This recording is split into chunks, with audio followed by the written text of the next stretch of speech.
সংবাদের শুরুতে কয়েকটি গুরুত্বপূর্ণ সংবাদ শিরোনাম। এবার গাজায় যুদ্ধবিরতির জন্য চাপ দেবে যুক্তরাষ্ট্র। জানাবো আবারও আগ্রাসন চালালে ইসরায়েলকে কঠোর জবাব দেওয়া হবে, হুঁশিয়ারি হিজবুল্লাহর। এদিকে ট্রাম্পের মন্ত্রিসভাকে বোমা মেরে উড়িয়ে দেওয়ার হুমকি। এদিকে উগ্রবাদী হিন্দুদের টার্গেটে পরিণত হয়েছে ভারতের মুসলিম স্থাপনাগুলো। আজমির শরীফের নিচে শিব মন্দির, যা বলল ভারতীয় আদালত। সর্বশেষ থাকছে ইউক্রেনের জ্বালানি স্থাপনায় রাশিয়ার ব্যাপক হামলা। এবার গাজায় যুদ্ধবিরতির জন্য চাপ দেবে যুক্তরাষ্ট্র। ফিলিস্তিনের অবরুদ্ধ গাজা উপত্যকায় আটক ইসরায়েলি নাগরিকদের মুক্তি এবং ক্ষমতা থেকে হামাস সরকারকে অপসারণ সহ গাজায় যুদ্ধবিরতি কার্যকরের জন্য যুক্তরাষ্ট্র আঞ্চলিক শক্তিগুলোকে চাপ দেবে বলে জানিয়েছে মার্কিন প্রেসিডেন্ট জো বাইডেন।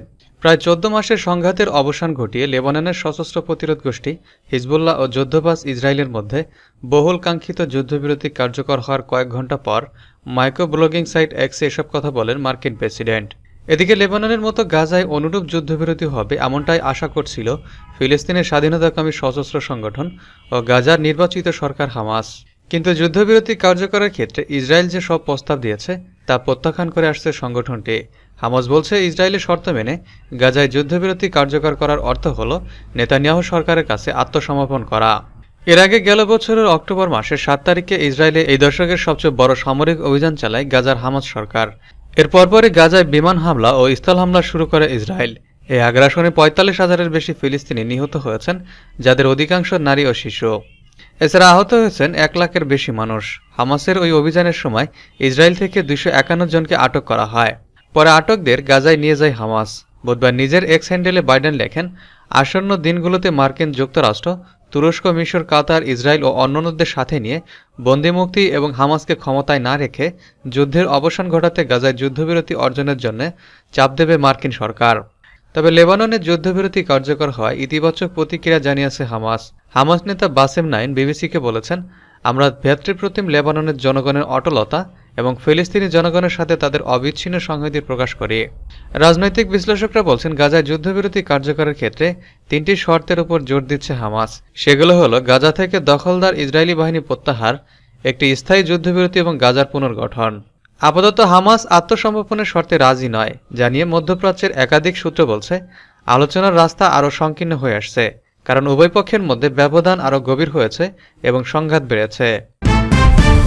লেবাননের বিরুদ্ধে ইহুদিবাদী ইসরায়েল আবারও আগ্রাসন চালানোর চেষ্টা করলে তার কঠোর জবাব দেওয়া হবে বলে হুঁশিয়ারি দিয়েছে ইসলামী প্রতিরোধ আন্দোলন হিজবুল্লাহ।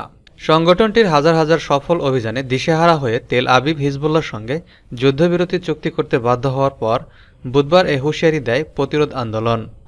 হিজবুল্লাহর বিবৃতিতে সতর্ক করে দিয়ে বলা হয়, লিতানি নদীর দক্ষিণে অন্তত 300টি প্রতিরক্ষা লাইন স্থাপন করেছে সংগঠনটি। এসব লাইনে মোতায়েন যোদ্ধারা উচ্চমাত্রায় প্রস্তুতি নিয়ে রেখেছে এবং তাদের কাছে রয়েছে উপযুক্ত সমরাস্ত্র ও অত্যাধুনিক সাজ সরঞ্জাম। বিবৃতিতে বলা হয়, ইসলামী প্রতিরোধ অপারেশনস রুম নিশ্চিত করেছে যে বিভিন্ন সামরিক সক্ষমতার অধিকারী যোদ্ধারা ইসরায়েলি শত্রুর উচ্চ আকাঙ্ক্ষা ও হামলা মোকাবেলা করার জন্য সম্পূর্ণভাবে প্রস্তুত থাকবে। এতে আরও বলা হয়, হিজবুল্লাহ যোদ্ধারা চোখ সীমান্তের উপরে শত্রু বাহিনীর গতিবিধি এবং পশ্চাৎপদ সরণ অনুসরণ করতে থাকবে এবং লেবাননের সার্বভৌমত্ব রক্ষা করার পাশাপাশি এদেশের জনগণের মর্যাদা ও সম্মানের স্বার্থে তাদের হাত সার্বক্ষণিকভাবে ট্রিগারে থাকবে। এর আগে আমেরিকার মধ্যস্থতায় মঙ্গলবার হিজবুল্লাহর সঙ্গে যুদ্ধবিরতি নিয়ে দক্ষিণ লেবানন থেকে সেনা প্রত্যাহার করতে সম্মত হয় ইহুদিবাদী ইসরায়েল। বুধবার সকাল থেকে ওই যুদ্ধবিরতি কার্যকর হয়। 2 মাস মেয়াদী যুদ্ধবিরতি চুক্তিতে বলা হয়েছে 60 দিনের অন্তর্বর্তী সময়সীমার মধ্যে ইসরায়েলি বাহিনী লেবাননের দক্ষিণাঞ্চল থেকে সেনা প্রত্যাহার করে নেবে। সেখানে লেবাননের সরকারি বাহিনীর 5,000 সেনা মোতায়েন থাকবে। 2023 সালে 7 অক্টোবর গাজা উপত্যকার উপর ভয়াবহ আগ্রাসন শুরু করে ইহুদিবাদী ইসরায়েল। গাজা নিয়ন্ত্রণকারী ইসলামী প্রতিরোধ আন্দোলন হামাসের সঙ্গে একাত্মতা প্রকাশ করে সেদিন থেকে ইসরায়েলের বিরুদ্ধে হামলা চালিয়ে আসছে হিজবুল্লাহ।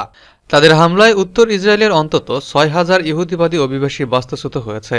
এছাড়া গোটা ইসরায়েল জুড়ে হিজবুল্লাহর সাম্প্রতিক হামলায় দিশেহারা হয়ে পড়ে তেল আবিব।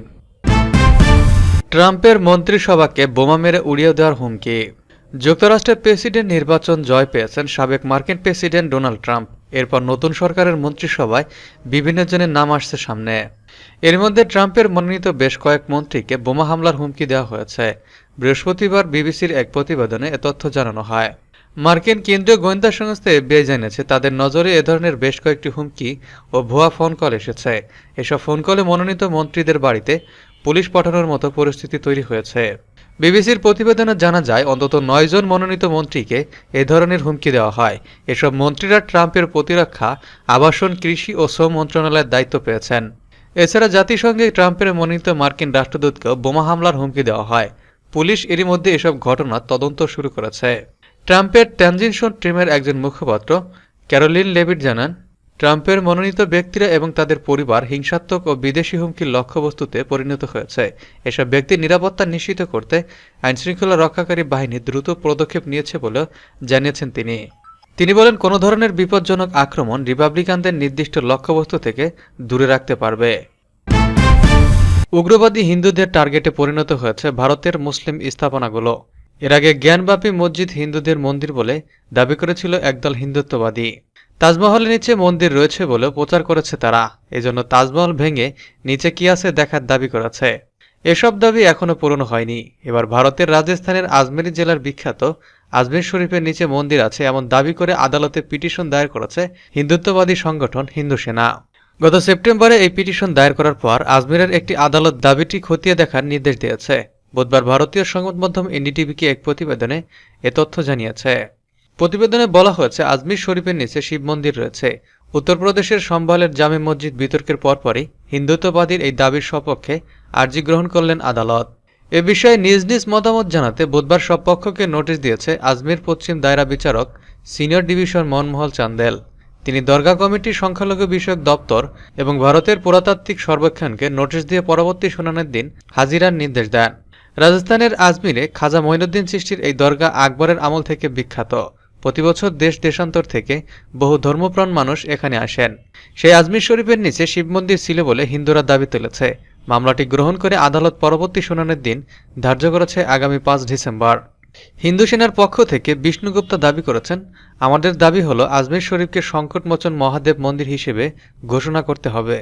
যদি দরগার কোনো ধরনের রেজিস্ট্রেশন থাকে সেটি বাতিল করতে হবে। ভূতত্ত্ব জরিপ সংস্থাকে দিয়ে জরিপ করাতে হবে এবং হিন্দুদের সেখানে পূজা করার অধিকার দিতে হবে।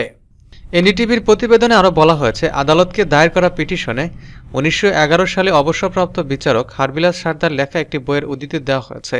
এতে বলা হয়েছে, আজমির শরীফের চারপাশে হিন্দু ধর্মের মৃৎশিল্প ও খোদাই রয়েছে। ওই বইয়ে দাবি করা হয়েছিল শিব মন্দিরের ধ্বংসাবশেষ দিয়ে দরগাটি তৈরি করা হয়েছে ও এটির সবচেয়ে পবিত্রতম জায়গায় এখন একটি জৈন মন্দির রয়েছে।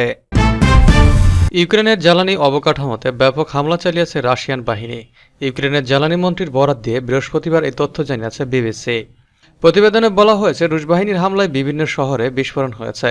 সামাজিক যোগাযোগ মাধ্যম ফেসবুকে হারমান হালুশচেনকো বলেছেন, ইউক্রেন জুড়ে জ্বালানি স্থাপনায় হামলা হয়েছে এবং এ কারণে বিদ্যুৎহীন হয়ে পড়েছে অনেক এলাকা। তিনি লোকদের নিরাপদ স্থানে আশ্রয় নেওয়ার আহ্বান জানান। এর আগে বৃহস্পতিবার ইউক্রেনের বিমান বাহিনী দেশজুড়ে বিমান হামলার সাইরেন জারি করে। বিবিসি বলছে, নতুন করে দেশটির বিমান বাহিনী কিয়েভ সহ রিভেন, ভিনিছিয়া, ক্রোপিভিনিতস্কি, বালতা, মিকোলাইভ এই অঞ্চলে ক্ষেপণাস্ত্র, রকেট ও ড্রোন হামলার সতর্কতা জারি করা হয়। ইউক্রেনের কর্তৃপক্ষের বরাত দিয়ে প্রতিবেদনে বলা হয়েছে, সাম্প্রতিক দিনগুলোতে রাশিয়া ইউক্রেনে ১৫০০ বিমান হামলা চালিয়েছে। খার্কিভের মেয়র ইয়োর তেরেখভ বলেছেন, আবাসিক অঞ্চলে বোমাবর্ষণ করা হচ্ছে। লুদেস্কের মেয়র ইহোর পলিচাক বলেছেন, একাধিক বিস্ফোরণ হয়েছে এবং শহরের এক অংশে বিদ্যুৎ নেই।